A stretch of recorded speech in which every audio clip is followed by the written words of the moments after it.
가장 행복한 교회 성도 여러분, 우리가 언제나 함께 주님과 동행하는 자가 되어야 되는데 여러 가지 어려움이 있어서 틈틈이 벗어날 때도 있습니다. 그러나 내 하나님은 내 편이시기 때문에 우리가 좀 잘못해도 너그럽게 용서해 주시고 우리가 주님 앞에 나의 허물을 드러내 놓으면 모두 다 용서해 주시리라 믿습니다. 오늘 금요일 예배 지금부터 드리겠습니다. 평소에 기도로 시작하지만 지금은 비대면 예배이기 때문에 순서를 바꿔서 사도신경으로 신앙 고백하고 시작하겠습니다. 사도신경으로 신앙 고백합니다. 전능하사 천지를 만드신 하나님 아버지를 내가 믿사오며 그 외아들 우리 주 예수 그리스도를 믿사오니 이는 성령으로 잉태하사 동정녀 마리아에게 나시고 본디오 빌라도에게 고난을 받으사 십자가에 못 박혀 죽으시고 장사한 지 사흘 만에 죽은 자 가운데서 다시 살아나시며 하늘에 오르사 전능하신 하나님 우편에 앉아 계시다가 저리로서 산 자와 죽은 자를 심판하러 오시리라. 성령을 믿사오며 거룩한 공회와 성도와 서로 교통하는 것과 죄를 사하여 주시는 것과 몸이 다시 사는 것과 영원히 사는 것을 믿사옵나이다. 아멘. 아멘. 오늘 하나님 말씀은 창세기 39장 1절에서 4절 말씀입니다. 창세기 39장 1절에서 6절 말씀입니다. 우리 함께 봉독합니다. 요셉이 이끌려 애굽에 내려가매 바로의 신하 시위대장 애굽 사람 보디발이 그를 그리로 데려간 이스마엘 사람의 손에서 그를 사니라. 여호와께서 요셉과 함께 하심으로 그가 형통한 자가 되어 그 주인 애굽 사람의 집에 있으니 그 주인이 여호와께서 그와 함께 하심을 보며 또 여호와께서 그의 범사에 형통케 하심을 보았더라.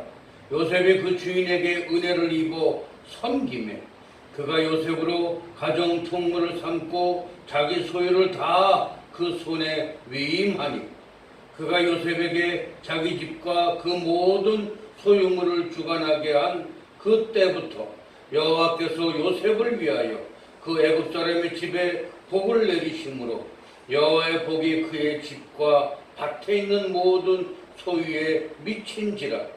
주인이 그 소유를 다 요셉의 손에 위임하고 자기 식료 외에는 간섭하지 아니하였더라. 요셉은 용모가 준수하고 아담하였더라. 아멘. 기도합니다. 하나님 감사합니다. 어려운 환난 중에서도 예배를 지키게 하시고 또한 중심을 주님 앞에 드려 올바른 신앙생활을 하게 해주심에 감사를 드립니다. 어렵고 힘들 때, 고난이 있을 때 더욱더 주님과 함께하며 주님 앞에 무릎을 드리며 주님 앞에 모든 것을 내어 맡기고 기도하며 승리하는 우리 모두가 되게 하옵소서. 어려움 속에서도 밝은 빛을 보게 하시고 그 빛 속에서 함께 어우러져 살아가는 우리 모두가 되게 하옵소서. 감사드리며 예수님 이름으로 기도드리옵나이다. 아멘. 아멘. 오늘 본문에 형통한 자라는 말씀이 나옵니다. 형통이 뭔가요? 형통이라고 하면 많은 사람들이 어디 처음엔 안 되다가도 잘 나가고 앞길이 훤히 열릴 때 우리는 형통하다라고 이야기를 합니다. 또 다 안 되는데 이상하게 내가 생각하고 생각이 나는 대로 열심히 움직이면 그것이 막 생각지도 않게 잘 풀려져 나갈 때 형통한 자라고도 이야기를 합니다. 오늘 본문에도 요셉도 형통하게 되는 복을 받았다고 했는데 요셉 때문에 보디발의 집이 또 요셉 때문에 보디발의 모든 삶이 형통한 자가 되었습니다. 누구 때문에? 요셉 때문에 그렇다고 했습니다. 자, 그러면 여러분 욥이라는 사람도 아시죠? 그 욥이라는 사람도 정말 어렵고 힘든 때 고난을 겪고 마지막에 잘 나가는 사람이 되었더라고 이야기를 하고, 다니엘도 어땠습니까? 포로로 끌려가서 참으로 어려운 음모 속에 빠져 힘든 일을 당합니다. 그러다가도 그는 그 속에서도 형통하게 일이 잘 풀려서 하나님 앞에 형통한 자라는 복을 받았습니다. 자, 그러면 우리가 형통한 자가 되려면 우리가 어떻게 해야 되는가? 본문에 요셉을 보면 그는 하나님이 이끌어 가시는 대로 맡겼습니다. 무슨 얘기입니까? 그는 그 집에서 채색 옷을 입고 아주 어릴 때부터 귀하게 귀여움받으면서 자랐습니다. 그러나 어느 순간에 그는 꿈도 꾸고 여러 가지 하나님의 역사를 경험하면서도 어린 나이라 그것이 하나님이 하신다는 생각은 꿈에도 몰랐지요. 그리고 환경이 흘러가는 대로 그대로 갑니다. 죽을 뻔했고 노예로 끌려갔고 청지기로 쓰임받는 이런 엄청난 순환 속에서도 요셉은 흔들리지 않았습니다. 원망도 하지 않았습니다. 오로지 내게 맡겨진 일에 최선을 다했습니다. 그 결과가 요셉이 형통한 자가 되었다라고 합니다. 자, 그렇다면 우리는 형통한 자가 되려면 첫 번째, 하나님의 이끌림 받는 그대로 순종하는 자가 되기를 바랍니다. 우리는 이런 생각을 합니다. 왜 내게 이런 일이 있어? 왜 내게? 미국의 어느 장로님이 그랬대죠. 와인미라는 책을 저술하시면서 왜 내가 해필이면, 왜 내게 이런 병이, 이런 이야기가 나옵니다. 맞습니다. 우린 고난이 오면 왜 내게 이런 일이 있냐라고 얘기합니다. 누구 때문에? 무엇 때문에? 환경을 탓하고 이웃을 탓하고 그렇게 합니다. 그러나 우리는 내가 정말 하나님과 동행하는 자라면, 하나님과 함께하는 자라면 모든 것은 하나님이 주관하고 계신 것입니다. 왜 이 일이 있을까? 이것은 내게 필요하기 때문에, 내게 있어야 할 한 과정이기 때문에, 내가 건너가야 할 강이기 때문에 내게 있는 것입니다.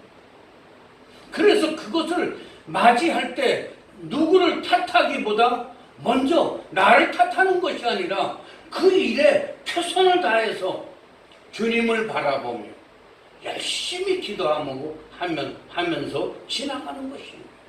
왜? 그 과정이 내 삶 속에 반드시 있어야 될 일이라면 우리는 그것을 건너야 됩니다. 요셉이 그런 어려운 일이 요셉에게 있어야 할 일일까요? 생각지도 못하죠. 어린 나이에 형들한테 갔다가 죽임을 당한 뻔하고, 그것도 모자라서 노예로 팔려가고, 감옥에 갇히고 별의별 일들을 다 당합니다. 왜 그랬을까요? 요셉이 잘못했어요? 아니에요. 그것은 요셉이 거쳐야 될 과정이었습니다.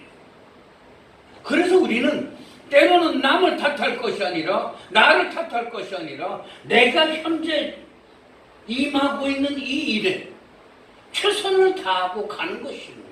왜? 지금 이 순간도 하나님께서 여러분과 저를 주관하고 계시기 때문입니다. 그것을 믿는다면 우리는 탓하는 것이 아니라 내게 준비된 곳이라면 이곳에서 최선을 다하는 것이죠. 그것이 우리가 가야 할 길입니다. 그렇다면 오늘 요셉의 모습을 보십시오. 요셉은 하나님이 열어주시는 대로, 열어주는 것이 좋은 것만 열어줍니까? 아니요. 노예로 구렁텅이에 빠져서 죽을 뻔하기도 하고, 감옥에 갇혀서 모함도 받기도 하고, 질시도 받기도 하고, 멸시도 받기도 합니다. 이런 엄청난 모욕과 멸시 속에서도 요셉은 변하지 않았어요. 감옥에 갇혔을 때도 그 속에 들어와 있는 술관장, 떡관장을 잘 섬기지 않았습니까? 왜? 여러분, 지나보면 왜 그때 그렇게 했을까를 우리는 깨달아지게 되는 것입니다. 만약에 술관장, 떡관장을 요셉이 바르게 섬기지 않았다면 그는 애굽의 2인자가 될 수 없었습니다. 아니, 힘들어요. 억울하게 옥에 갇혔어요. 막 화를 낼 만도 한데, 화를 내는 것이 아니라 그 속에서도 자기가 맡은 일에 최선을 다하는 것입니다. 간수장이 그랬습니다. 너 가서 저 술관장, 떡관장을 잘 섬겨라. 네? 그러고 섬겼습니다. 저도 죄인이요, 나도 죄인인데 너나 나나 똑같은데 왜 나만 그렇게 해야 되냐고. 만약에 그렇게 한다면 이 일은 후회 일이 없었습니다. 그러나 그는 그 모든 것에 그냥 받아들이고 호용하고 순종했습니다. 그것이 비결입니다. 그것이 형통한 자가 되기 위한 비결이었습니다. 그래서 첫째, 우리는 하나님의 이끌림을 받으면, 하나님의 인도가, 하나님께서 나를 인도하시는 대로 그냥 그 환경 속에서 최선을 다하고 감사하면서 하나님을 바라보고 기도하며 가는 자입니다. 할렐루야.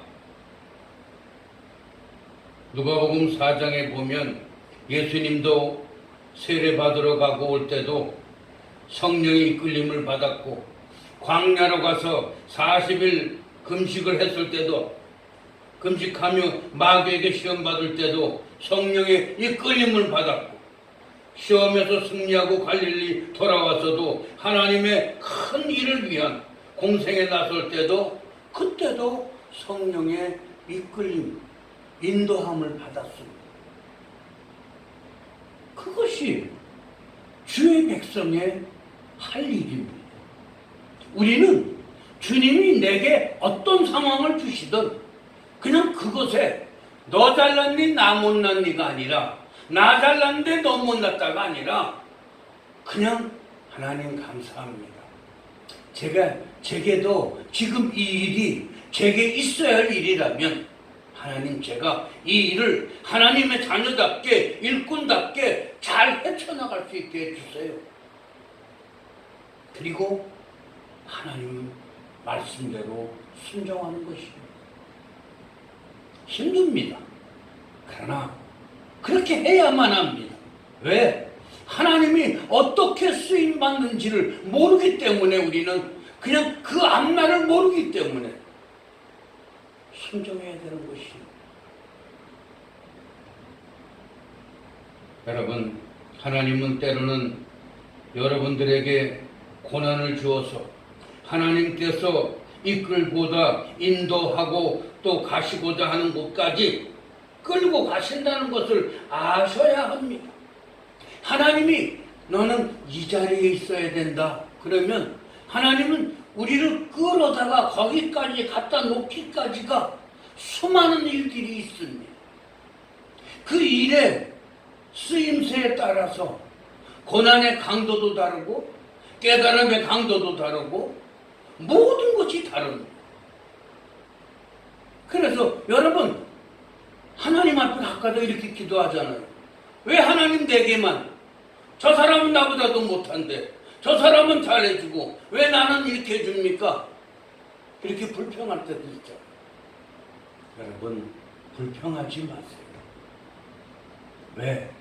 하나님은 때가 되면 나를 잘 훈련시켜서 하나님이 원하시는 그 자리까지 딱 갖다 놓습니다. 우린 그때를 왜 내게는 아직도 안 줍니까? 라고 불평할 것이 아니라 내가 순종하고 그 말씀 따라 그대로 나가기만 하면 순서에 따라서 질서에 따라서 내게 옵니다. 근데 그거를 가다가 내가 끊고 내가 옆으로 세고 내가 옆으로 잘못된 곳으로 가니까 시간이 늘어지게 되는 것입니다. 여러분, 겁내지 마세요. 하나님은 그렇게 이곳까지 인도하기 위해서는 그 안에는 하나님의 뜻이 계시고 하나님의 계획이 계신 것입니다.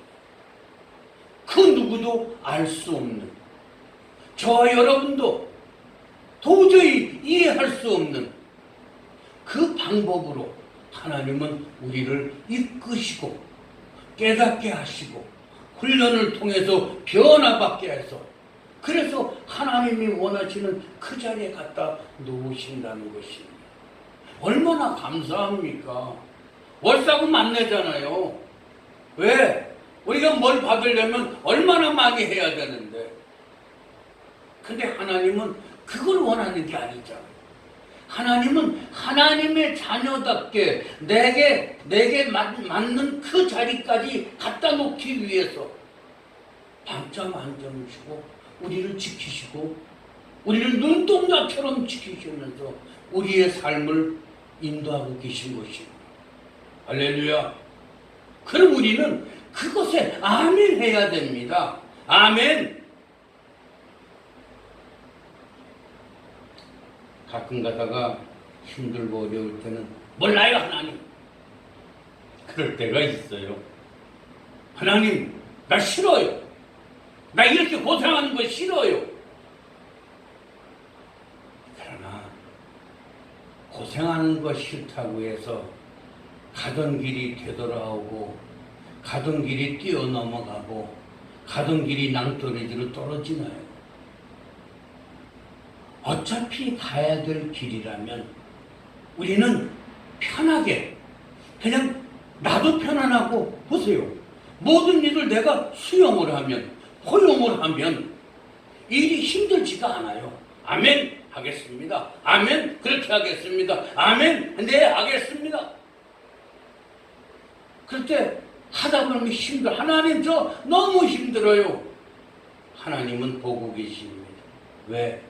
하나님이 10개를 시켰는데 열심히 해도 5개밖에 못했어요. 그럼 하나님은 나머지 5개를 덧입혀주세요. 그래서 하나님은 정할 수 없으면 피할 길도 주시고 때로는 사람을 시켜서 도와주기도 하십니다. 이런 하나님이 세상에 어디 있어? 내 하나님밖에 안 계십니다. 그래서 우리는 그 하나님 앞에 매어 달리는 것입니다.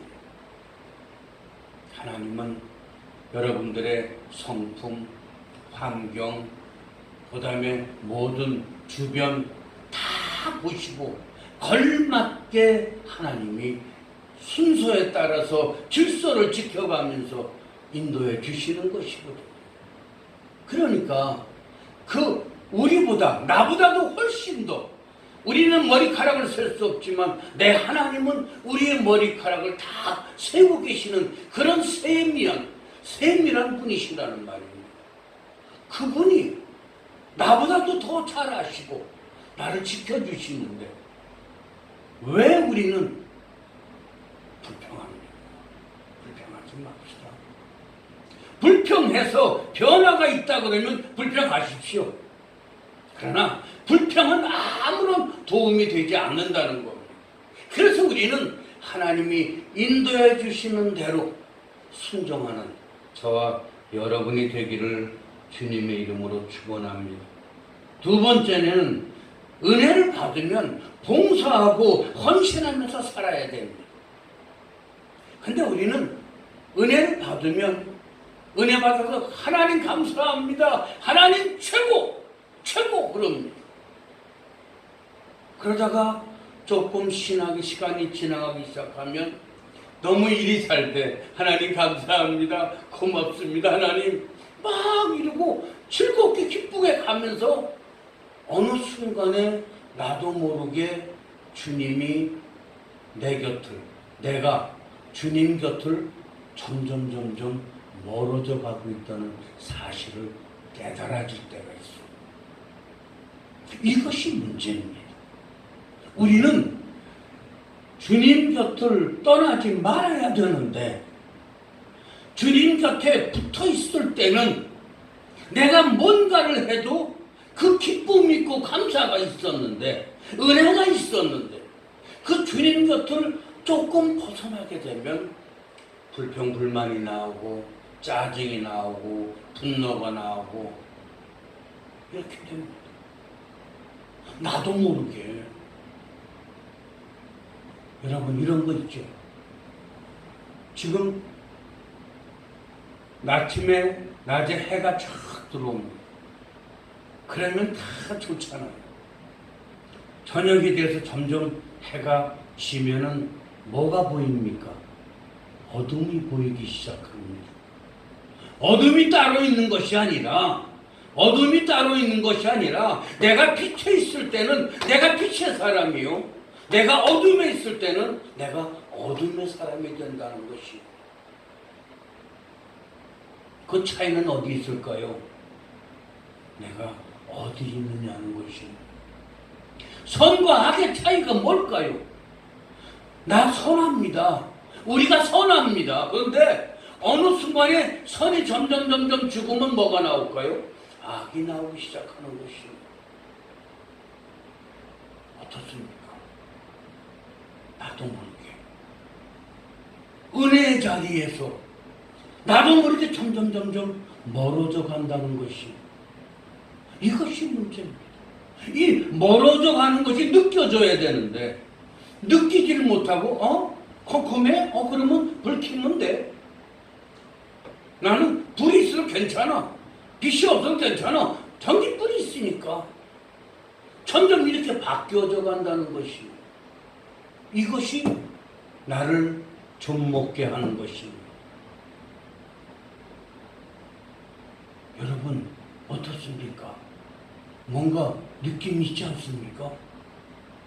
아무것도 아닌 것 같은데 당연히 저녁이 되면 전기가 들어오고 불이 켜지고 햇빛은 사그라드는데 당연히 컴컴한 밤은 되는데 근데 우리는 어느 순간에 빛이 있어야 된다는 것에서 빛을 대신할 것도 있어. 이렇게 변해간다는 것이요. 이것이 은혜에서 멀어질 때의 모습입니다. 꼭 빛만 있어야 되는가? 전기도 있는데 이러고 나를 변호하기 시작합니다. 그래서 어느 순간에 나도 모르게 주님과 가까이 하던 면에서 점점 멀어져 가기 시작하는 것이에요. 여러분 본문에 은혜라고 말합니다. 3, 4절에 보면 그 주인이 여호와께서 그와 함께 하심을 보며 또 여호와께서 그의 범사에 형통케 하심을 보았더라. 요셉이 그 주인에게 은혜를 입어 섬김에, 은혜를 입고 섬길 때는 그 섬김이 드러나게 되는 겁니다.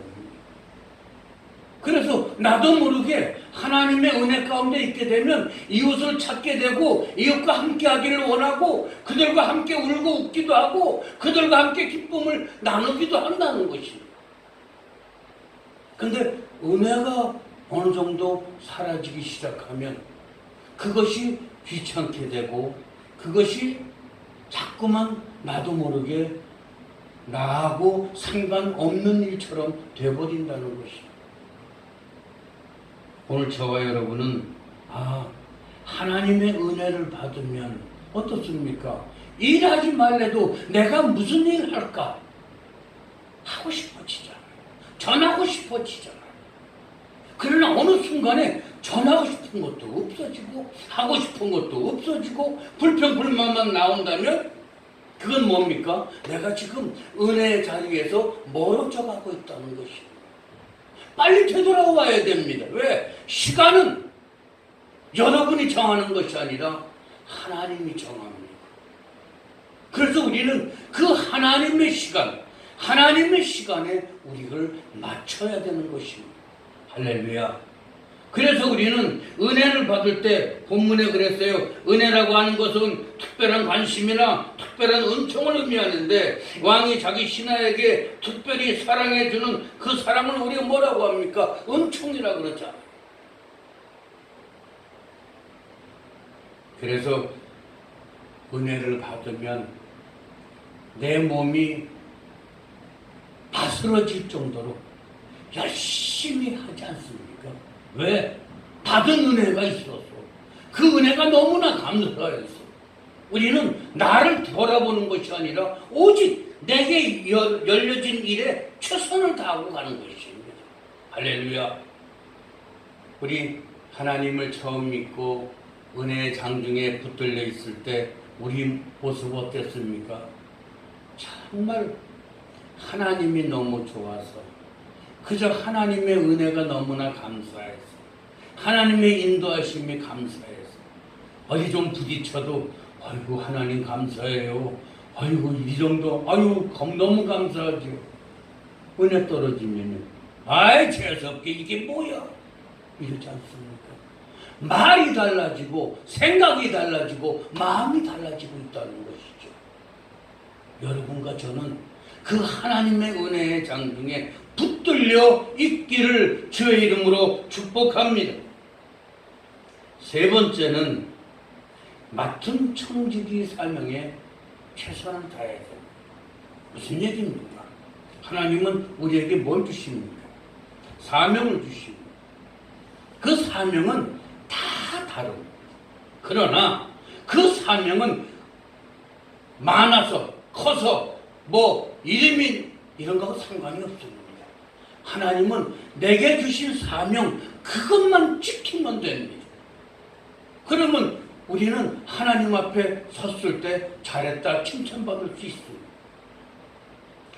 저 사람은요 저렇게 큰 일을 하는데 나는 한낱 이런 거 하는 일만 합니까?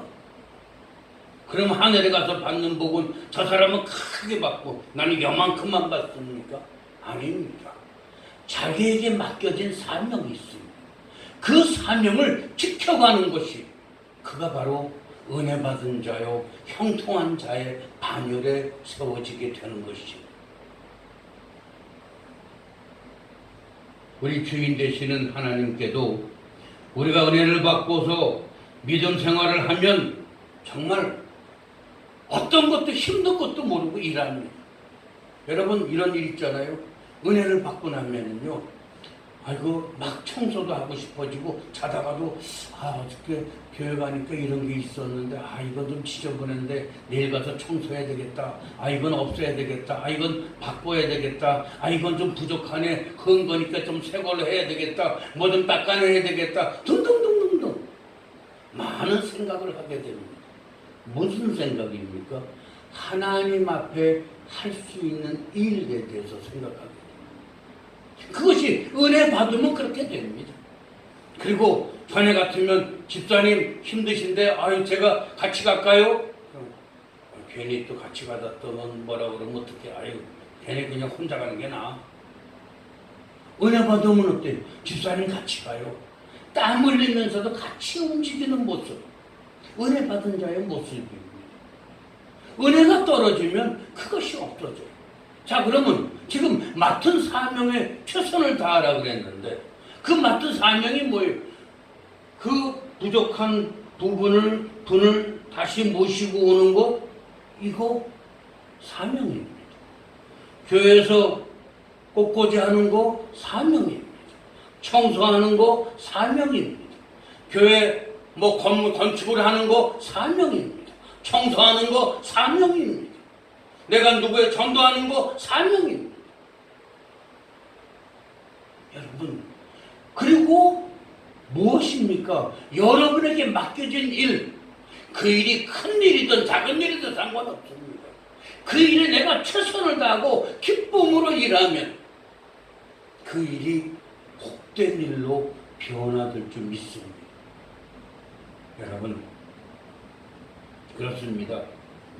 우리는 맡은 청지기 사명에 최선을 다해야 됩니다. 요셉은 요셉에게 자기 집과 모든 소유를 다 요셉에게 맡겼습니다. 그러고 나니까 하나님이 그 집의 모든 구석구석을 나만도 뿐만이 아니라 보디발 뿐만이 아니라 그 모든 소유물까지도 구석구석까지 하나님이 복을 주셨다고 그랬어요. 어떻습니까? 우리는 하나님의 은혜 속에서 살아야 됩니다. 하나님의 장중 속에서 살아야 됩니다. 하나님의 인도하심 따라 살아야 됩니다. 하나님이 내게 명한 것을 아멘으로 화답하는 자가 되어야 됩니다. 그것이 형통한 자가 되는 비결입니다. 여러분, 가장 행복한 게 모든 성도님 코로나19 이 일 때문에 얼마나 많이 힘듭니까? 그러나 낙심하지 마십시오. 왜?